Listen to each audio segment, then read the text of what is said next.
Yes, guys, starting with next chapter, that is evolution.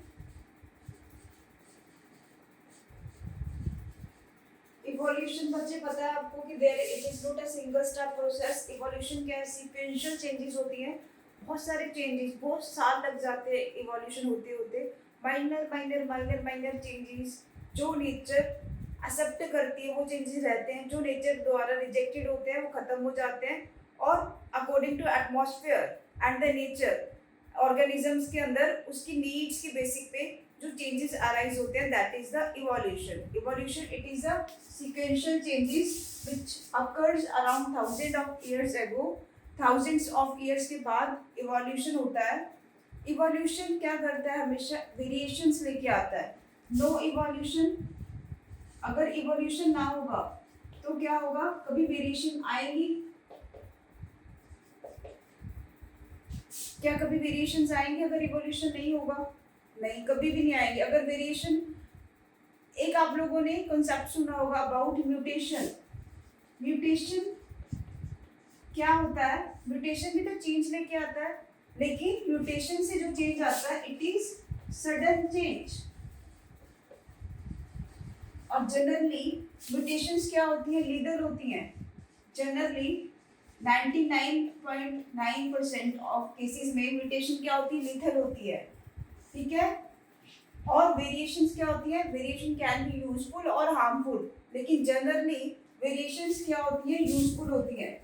और mutation कैसा process है? It is fast and a sudden process, whereas evolution it is slow and the gradual process. continuously होता रहता है लेकिन बहुत slow होता है और क्या करता है? वेरिएशंस लेके आता है. अब बच्चे इवोल्यूशन को एक्सप्लेन करने के लिए सबसे पहले आया था बिग बैंग थ्योरी, जिसने बोला था एक धमाका हुआ, गैलेक्सीज बनी, सोलर नेब्यूला बना, सन बना. फिर उसके बाद बिग बैंग थ्योरी के बाद ऑपेरेन एंड हैंडेल, ऑपेरेन एंड हैंडेल नाम के दो साइंटिस्ट थे. इन्होंने क्या किया? केमिकल इवोल्यूशन को एक्सप्लेन किया सबसे पहले. केमिकल इवोल्यूशन में बच्चे क्या बोला इन्होंने कि सबसे पहले क्या हुआ? मॉलिक सबसे पहले एक छोटा सा एटम आया, एटम बना. पहले क्या था? अर्थ का, सबसे पहले अर्थ का एटमॉस्फेयर समझो. सबसे पहले अर्थ का एटमॉस्फेयर कैसा था? बहुत ज्यादा गर्म था, बहुत ज्यादा गर्म था. ओजोन लेयर भी नहीं थी. ओजोन लेयर भी नहीं थी तो सन से डायरेक्टली यूवी रेज अर्थ पे आ रही थी. और अर्थ का एटमॉस्फेयर कैसा था? बहुत ज्यादा गर्म, बहुत ज्यादा गर्म. ठीक है. यूवी रेज आई, थंडरिंग हुई, लाइटनिंग हुई, तो उससे क्या बना? सबसे पहले एटम्स बने, हाइड्रोजन, हीलियम, ऐसे सिंपल एटम्स बने. और छोटे छोटे एटम्स ने मिलके क्या किया? दिस सब atomic level of the atoms ने मिलके क्या बनाया? मॉलिक्यूल्स बनाए. फिर मॉलिक्यूल से हमारे क्या बने? कंपाउंड्स बने. सबसे पहला जो ऑर्गेनिक कंपाउंड बना था वो क्या था? Methane, then ammonia, water. Organic compounds बने. अब ये ऑर्गेनिक कंपाउंड से क्या हुआ? सबसे पहले कॉन्जर्वेट्स आए.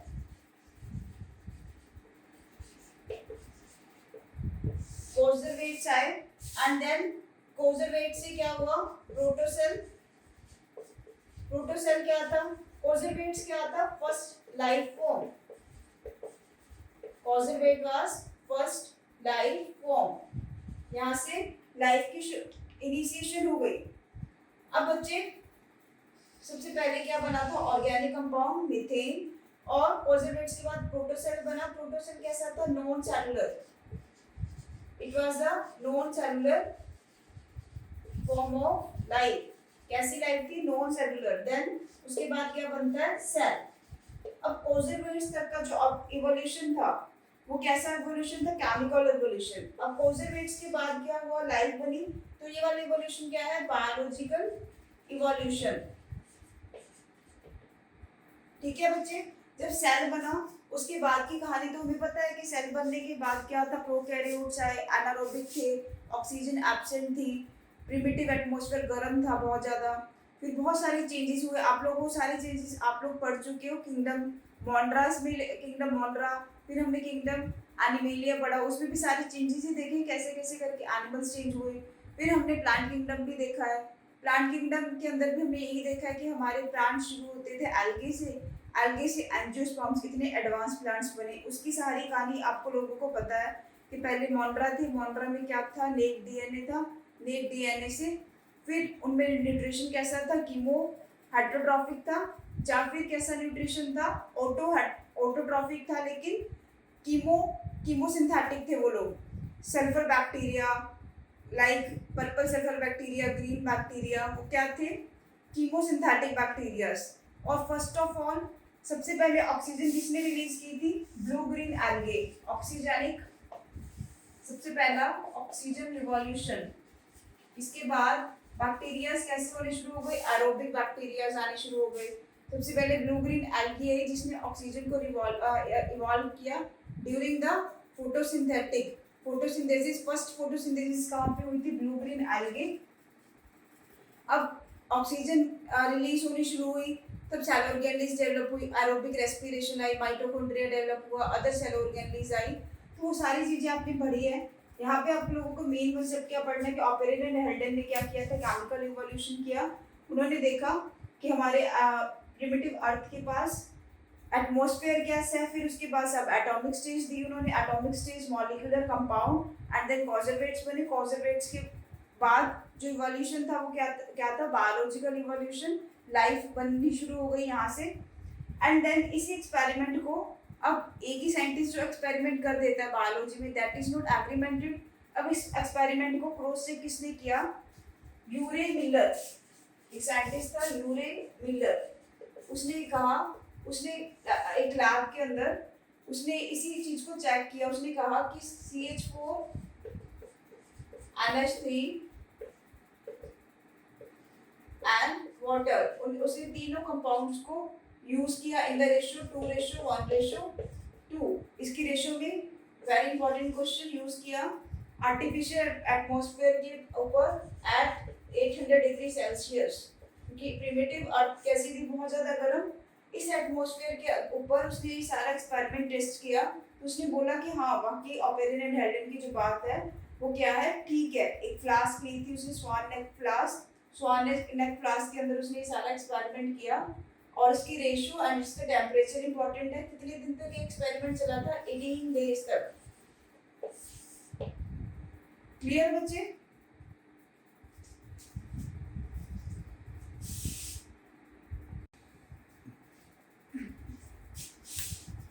यस बच्चे, अभी हमने देखा कि हमारा केमिकल इवोल्यूशन हुआ, बायोलॉजिकल इवोल्यूशन हुआ।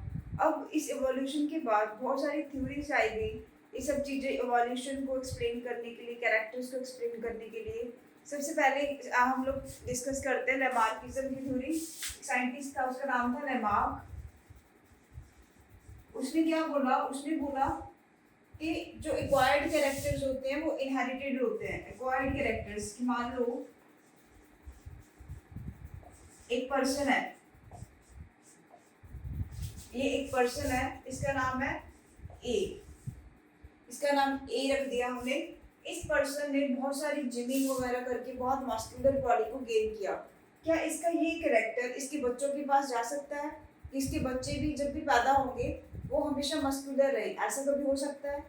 नहीं हो सकता ना। या फिर जो एक्वायर्ड कैरेक्टर है, एक बार इस बंदे ने अपनी मस्कुलर बॉडी बना ली, जब एक बार अपने आप को फिट कर लिया, तो ये क्या कैरेक्टर थ्रू आउट लाइफ रह सकता है? नहीं रह सकता।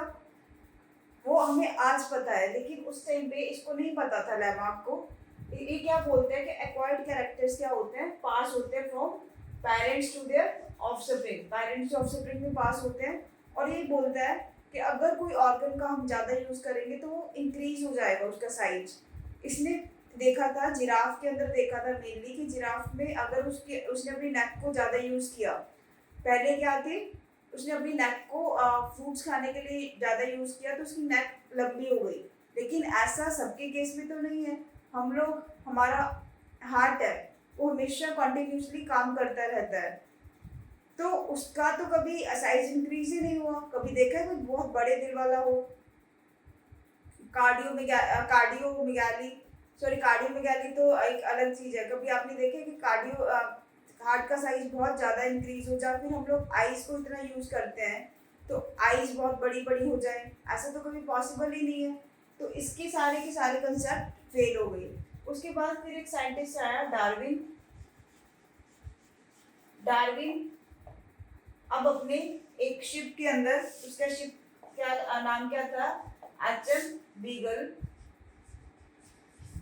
इस शिप के अंदर बैठ के वो निकला हुआ था अपने वर्ल्ड टूर के ऊपर। वर्ल्ड टूर पे जा रहा था, उसके दिमाग में घूमते घूमते एक कीड़ा आया। वो कीड़ा क्या कहता है इसको कि बच्चे जो कैरेक्टर्स ट्रांसफर होते हैं वो कैसे होते हैं। वो कहता है कि जो कैरेक्टर्स अपने आप को, जो ऑर्गेनिज्म अपने आप को एनवायरनमेंट के अंदर बेस्ट फिट करते हैं, तो वही कैरेक्टर्स, वही ऑर्गेनिज्म रहते हैं और बाकी खत्म हो जाते हैं, और वही कैरेक्टर्स अगली जनरेशन में पास होते हैं। अगर ये कहते हैं कि अगर एक ऑर्गेनिज्म मैक्सिमम में रिप्रोड्यूस करता है, जितना इसने अपना मेन इसका फंडा क्या था, रिप्रोडक्शन के बेस पे दिया हुआ था कि जितना रिप्रोड्यूस कर सकता है तो उतना ही वो क्या है, फिट है। इसकी बात कुछ हद तक सही भी थी कि जो बेस्ट सरवाइव करेगा उसका क्या होगा, सर्वाइवल ऑफ द फिटेस्ट। इसका फंडा था सर्वाइवल ऑफ फिटेस्ट। इसकी बात सही भी थी, लेकिन इससे पूछा ये सर्वाइव ऑफ द फिटेस्ट तो ठीक है तुम्हारी बात, लेकिन ये फिट बंदा आया कहाँ से। अराइवल ऑफ द फिटेस्ट को ये नहीं एक्सप्लेन कर पाया था। इसकी theory survival of the fittest को एक्सप्लेन करती थी, लेकिन अराइवल ऑफ द फिटेस्ट ये नहीं एक्सप्लेन कर पाया था, क्योंकि इसको जेनेटिक्स की नॉलेज नहीं थी। आप लोगों ने, हमने पढ़ा था कि डार्विन का जब काम हुआ था तब तक मैंडल का काम रीडिस्कवर नहीं हुआ था, और मैंडल का काम इसी की वजह से तो इतना ज़्यादा उस टाइम अप्रिशिएट नहीं हो पाया। लोग डार्विन की बातों में आ गए, लोग डार्विन को सुनने लग गए, तो इसने सर्वाइवल ऑफ द फिटेस्ट दे दिया, लेकिन अराइवल ऑफ द फिटेस्ट नहीं दिया था, क्योंकि इसको जेनेटिक्स की नॉलेज नहीं थी। उसके बाद फिर आता है हमारा new Darwinism.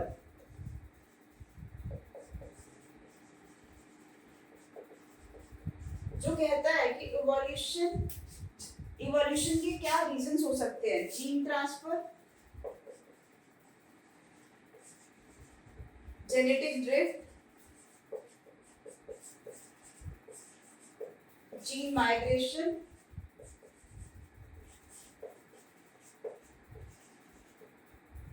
Gene transfer, drift, migration and gene pool. ठीक है बच्चे, अब इसके बेस पे हम लोग मैकेनिज्म ऑफ इवोल्यूशन को एक्सप्लेन करते हैं।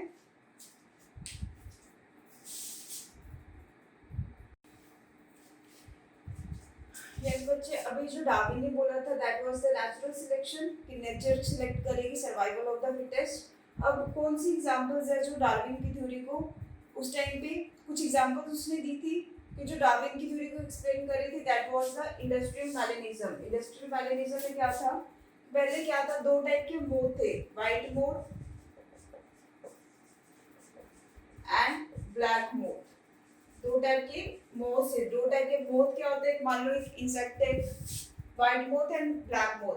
पहले पॉल्यूशन तो था नहीं, इंडस्ट्रियल रेवोल्यूशन से पहले की बात करें तो कोई पॉल्यूशन नहीं था, तो ट्रीज कैसे थे, ट्री का बाग के ऊपर जो व्हाइट कलर के मोथ थे वो क्या कैसे थे, ट्री की बाग के ऊपर कोई पॉल्यूशन नहीं था तो व्हाइट कलर के उसके ऊपर छुप जाते थे बाग के ऊपर, और ब्लैक कलर के मोथ इजीली अवेलेबल होते थे प्रे को, और ब्लैक कलर के मोथ को प्रे खा जाता था। मान लो ये एक ट्री है, हम बात करें before industrial revolution. Industrial revolution से पहले ये ट्री कैसा था, बार्क के ऊपर, इसके ऊपर कैसे मोथ प्रेजेंट थे, व्हाइट मोथ प्रेजेंट थे। लेकिन जो काले मोथ थे, ब्लैक मोथ क्या थे, वो काले मोथ इसके ऊपर, बाल के ऊपर छिप जाते थे, हाइड हो जाते थे। This phenomena is called camouflage. White colour के कैमोफ्लेज हो गए, और ब्लैक कलर के विजिबल है। विजिबल को प्रे ने आके खा लिया, यहाँ पे प्रे आके इनको खा जाता था। और इंडस्ट्रियल रेवोल्यूशन जब हुआ तो पॉल्यूशन हुआ, पॉल्यूशन से लाइकन्स बनने शुरू हो गए। लाइकन्स क्या थे? हमारे pollution indicators. Lichens are the pollution indicators. और जो हमारा इंडस्ट्रियल रेवोल्यूशन के बाद पॉल्यूशन था, सूट वगैरह, स्मोक, सूट, ये बार के ऊपर डिपॉजिट होनी शुरू हो गई। अब इसके कारण ब्लैक क्या हो गए?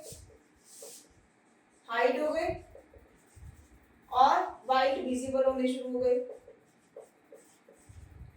तो वाइट का नंबर क्या होना शुरू हो गया? डिक्रीज होना शुरू हो गया और ब्लैक का नंबर इंक्रीज हो गया। यहाँ पे व्हाइट का नंबर इंक्रीज था, ब्लैक का नंबर कम था। तो that is the natural selection कि नेचर ने जिसको सिलेक्ट किया उसका नंबर ज्यादा, जो नेचर ने सिलेक्ट किया उसका सर्वाइवल उतना, that is the survival of the fittest. फिर एक और एग्जांपल जो हमारी नेचुरल सिलेक्शन को एक्सप्लेन करती है, that is the drug resistance. Initially क्या था?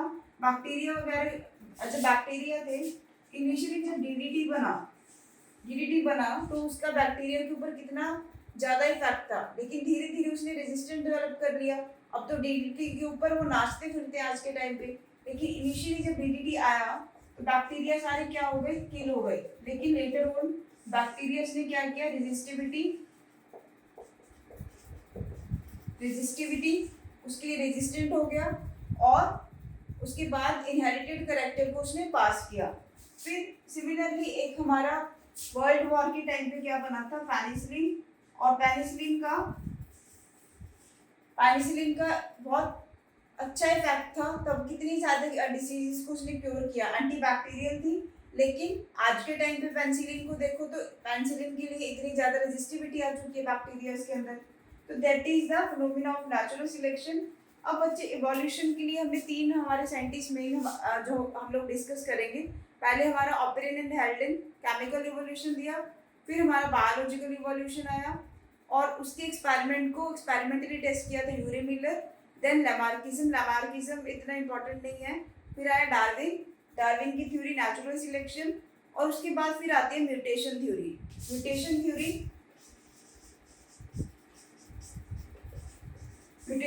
किसने दी थी? एक साइंटिस्ट था हर्गो डी वेराइस। इसने अपनी स्टडी की थी प्लांट पे ऊपर, ऑन्थेरा लैमार्कियाना। इसने अपनी स्टडी की थी प्लांट के ऊपर, ऑन्थेरा लैमार्कियाना। इसको और क्या बोला जाता है? Evening primrose.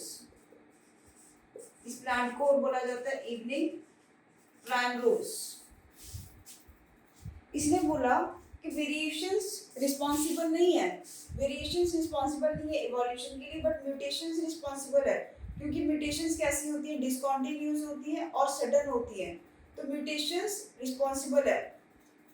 इसको ये लग रहा था कि म्यूटेशंस इनहेरिट करती है from one generation to the another, note the variation तो बहुत स्मॉल है, वो कैसे कुछ इवोल्यूशन के लिए रिस्पॉन्सिबल हो सकती है। ठीक है बच्चे, म्यूटेशन थ्योरी आई। फिर उसके बाद हमारे इवोल्यूशन को एक्सप्लेन करता है हार्डीज वेनबर्ग प्रिंसिपल, जो 5 फैक्टर्स के ऊपर बेस्ड है, that is mutation, genetic drift,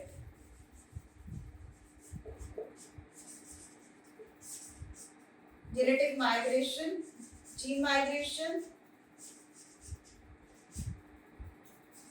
and gene pool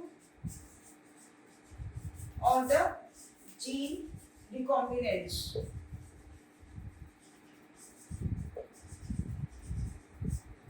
अब इसका प्रिंसिपल इस बेस्ड ऑन इक्वेशन, उसको हम डिस्कस करते हैं।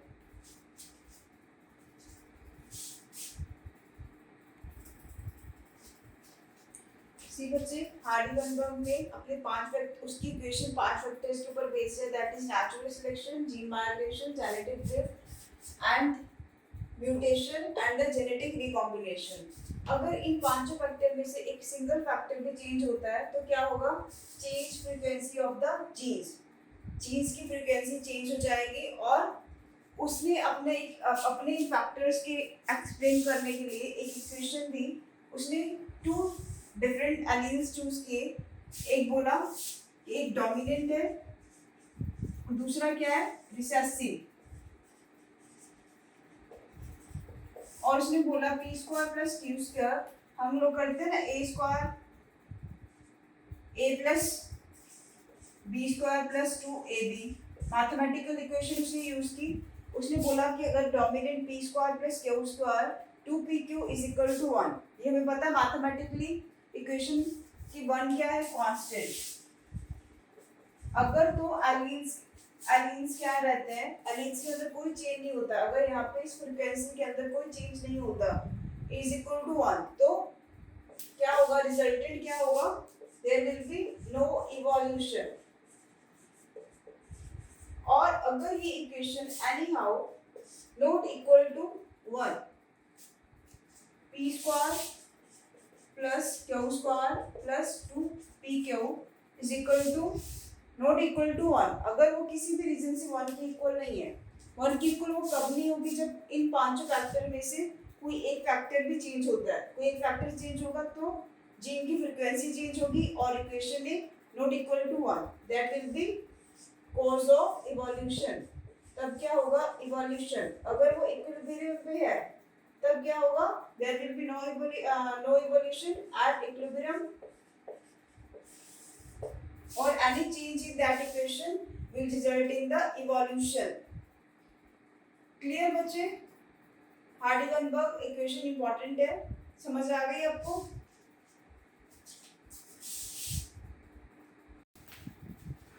Yes guys, अभी हमने ऑर्गेनिक एवोल्यूशन कंप्लीट किया था। Now we will see the evidences of organic evolution, कि ऑर्गेनिक एवोल्यूशन को कौन से एविडेंसेस है जहाँ से प्रूफ होता है कि हाँ, और पायरन एंड हार्डिंग ने जो केमिकल इवोल्यूशन बोला था वो ठीक था। सबसे पहला आता है पैलेंटोलॉजिकल एविडेंस। पैलेंटोलॉजी क्या होता है, what is palaeontology? It is the study of fossils. Palaeontology is the study of fossils. Palaeontological evidence में क्या देखा, फॉसिल्स मेनली कहाँ पर होते हैं, रॉक्स के अंदर, और 3 मेन टाइप की रॉक्स होती है, that are the sedimentary, igneous and the metamorphic rocks. Mainly हमारे जो फॉसिल्स है वो कौन सी रॉक के अंदर प्रेजेंट होते हैं, सेडिमेंट्री रॉक्स के अंदर। अब इन फॉसिल्स को भी पता करने के लिए कि फॉसिल कितने साल पुराना है, तो क्या की जाती है, dating of the fossil. Mainly इसके 4 मेथड्स हैं, carbon dating and the lead method, लेकिन सबसे लेटेस्ट मेथड कौन सा है, ESR, that is the electron spin resonance. ये सबसे लेटेस्ट मेथड है। कार्बन डेटिंग सबसे पुराना मेथड है। कार्बन डेटिंग की जाती है उसकी एज को चेक करने के लिए। उसके बाद बच्चे एक आप लोग अभी मैं आपको बताऊंगी इसके बाद geographical time scale, chronological order of the evidences is mentioned in geographical time scale. Geographical time scale को डिवाइड किया गया था in eras, periods and periods. Eras को आगे डिवाइड किया गया पीरियड्स को आगे डिवाइड किया गया इपॉक्स। इसको हम लोग अभी पढ़ेंगे। उसके बाद आता है वेस्टिजियल ऑर्गन्स एविडेंस। ह्यूमंस के अंदर वेस्टिजियल ऑर्गन्स क्या क्या है, निक्टेटिंग मेम्ब्रेन, आईज के पास यहाँ पे जो निक्टेटिंग मेम्ब्रेन है that is the vestigial. Vermiform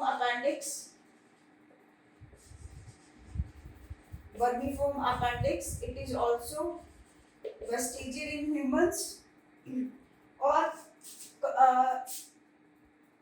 another is the ear pinna muscle, that is also vestigial. Ear pinna muscle and the body hairs, और जो हमारे वेल्स है, वेल फिश है उसके अंदर एक्सटर्नल ईयर, वो भी क्या है, external ear in whale is also vestigial. और wings in the flightless birds कौन से हमारे? Emu, ostrich, they are the vestigial organs. इससे पता लगता है कि इवोल्यूशन तो हुआ है, लेकिन उसके बाद में कैरेक्टर्स उसके होने ना होने से कोई फर्क नहीं पड़ रहा है, लेकिन it is the evolution. Evidence from the एटाविज्म। एटाविज्म is the important term. एटाविज्म क्या है? जब कोई कैरेक्टर खत्म हो चुका होता है लेकिन उसका वापस आ जाना, that is the retrogressive evolution. कोई कैरेक्टर जैसे कि ह्यूमन टेल हम लोगों का जो इवोल्यूशन हुआ है वो माना जाता है कि मंकीज से इवोल्यूशन हुआ है, चिंपैंजीज। तो हमारे पास अगर किसी ह्यूमन के अंदर दोबारा कोई टेल दिखती है, दैट इज रेट्रोग्रेसिव इवोल्यूशन के हमारे एंसेस्ट्रल कैरेक्टर का वापस आ जाना, दैट इज एटाविज्म। बहुत इंपॉर्टेंट कैरेक्टर है ये एटाविज्म। एटाविज्म it is the retrogressive type of evolution. Another evidence come from the connecting links. Connecting links जैसे हमने पढ़े थे हमारे यूग्लिना। यूग्लिना क्या है? कनेक्टिंग लिंक है between the plants and animals. And Archaeopteryx,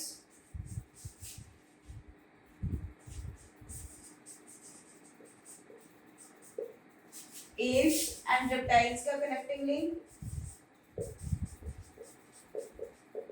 These all are the evidences of organic evolution.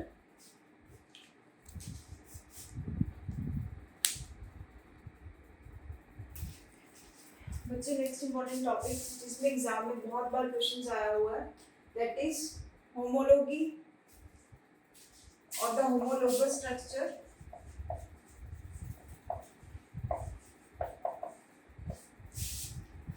Homologous structure क्या होते हैं? जिनका ओरिजिन क्या होता है? Same, common ancestry.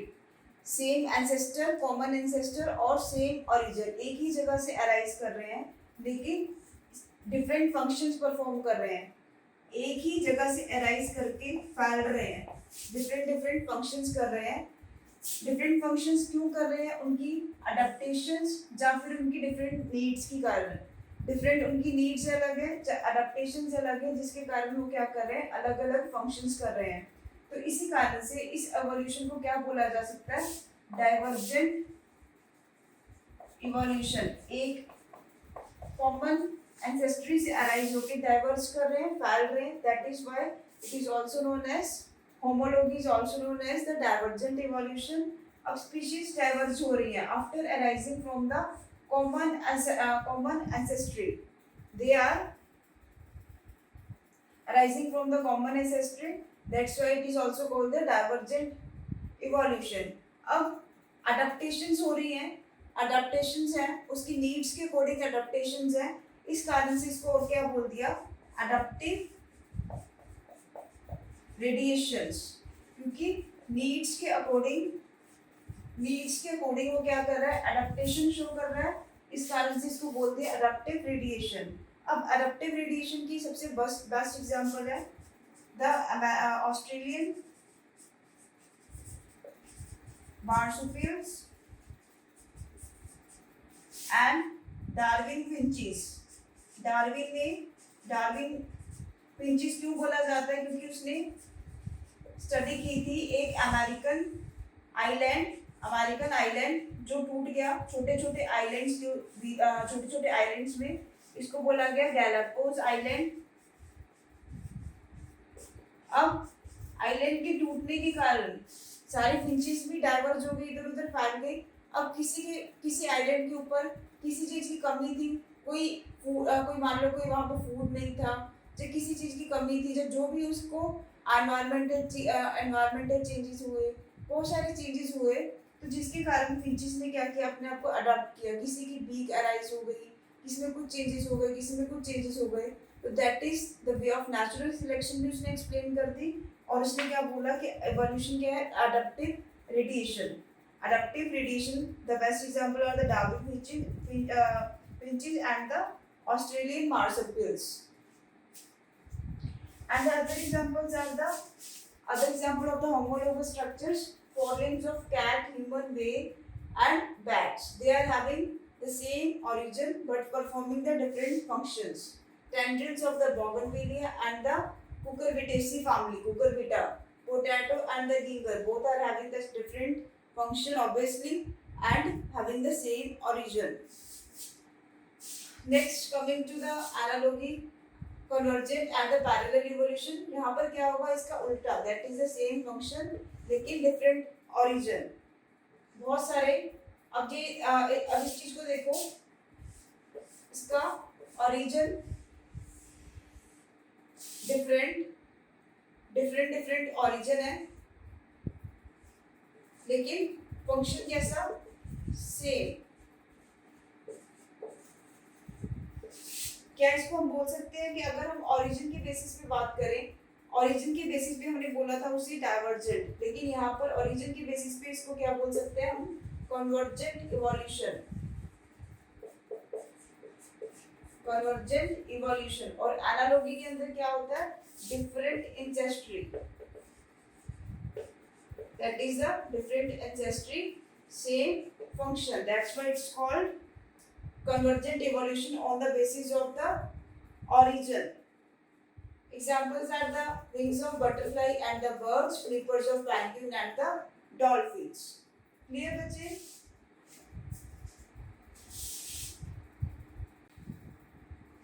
Yes बच्चे, अब हम geographical time scale डिस्कस करते हैं. geographical time scale, उसमें मेजर क्लासिफिकेशन है ईरा. ईरा को आगे डिवाइड किया जाता है पीरियड्स के अंदर. तीन हमारे मेजर ईरा है, that is the Palaeozoic era, Mesozoic era और सिनोजोइक ईरा. अगर आपसे कोई पूछे आज के कौन सी ईरा में हम लोग हैं, that is the Cenozoic era. Palaeozoic era से हम लोग नीचे से हमेशा शुरू करते हैं, ऊपर आना नीचे से शुरू करते हैं, that is the Palaeozoic Ira.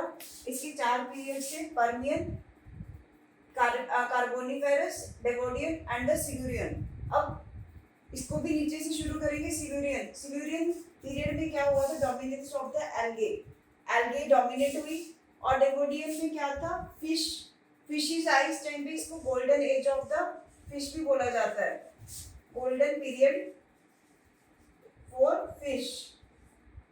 फिर आए कार्बोनिफेर. कार्बोनिफेर और पर्मियन टाइप पे क्या हुआ, एम्फीबियंस आए. एम्फीबियंस जो दोनों लैंड और वाटर में रह सकते थे, ब्रायोफाइट्स की डोमिनेंसी हुई. और पर्मियन पे क्या हुआ, टेरिडोफाइट्स डोमिनेट हुए, seed ferns. And then coming to the Mesozoic era. फिर उसके बाद ईरा चेंज हो गया, Mesozoic. Mesozoic era divided into three periods, that is the Triassic, Jurassic and the Cretaceous period.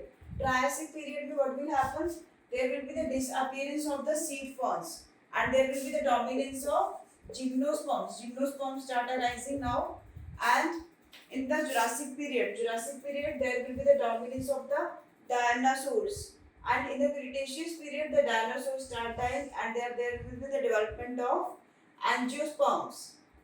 यहाँ पे dinosaurs die.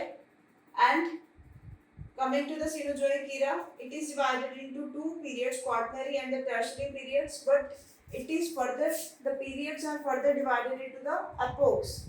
And the first epoch were the Paleocene, Anthropocene, Oligocene, Miocene, Eocene, Pleistocene and the Holocene. There are the 7 epochs. So इनका sequence as it is आपको याद रखना पड़ेगा, Paleo, Anso, Oligo, Neo, Pio, Pleisto and the Holocene. Clear बच्चे? अब इसमें क्या हुआ, dominance of the angiosperms and the other herbs. Clear बच्चे?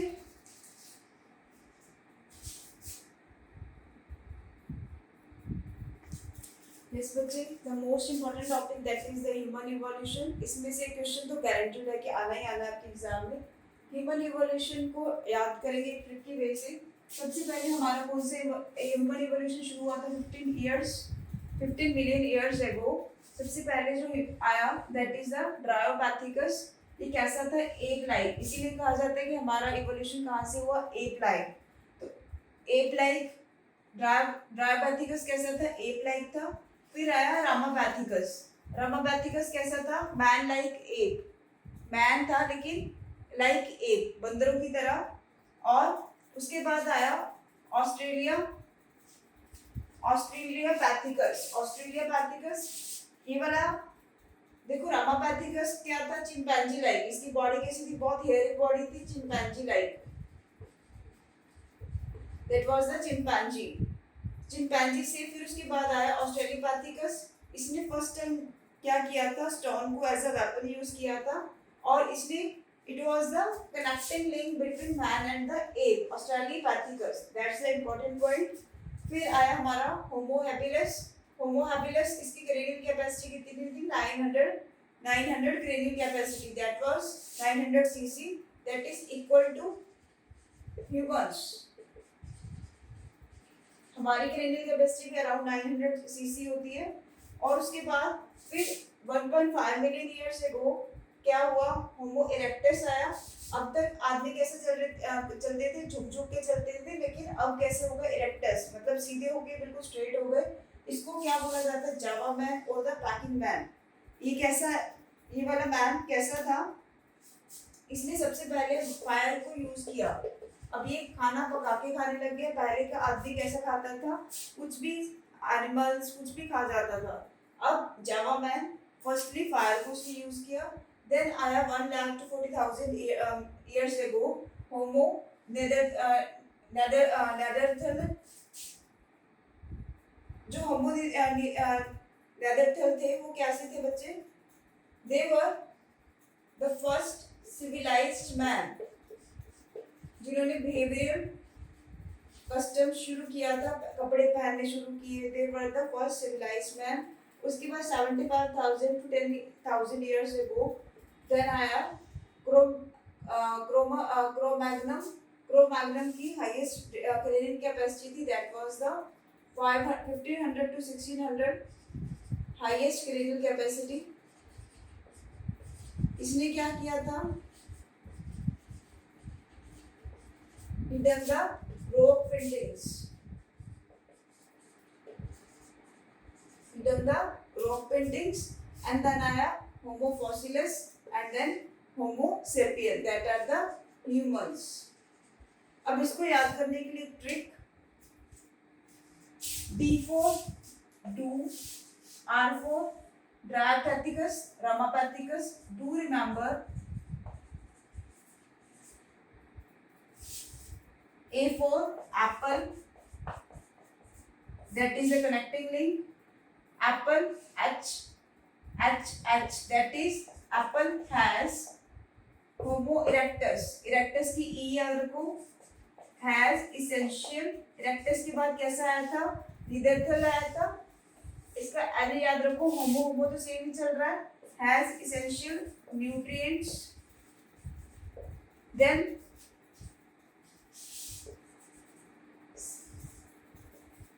essential nutrients, Cro-Magnon carry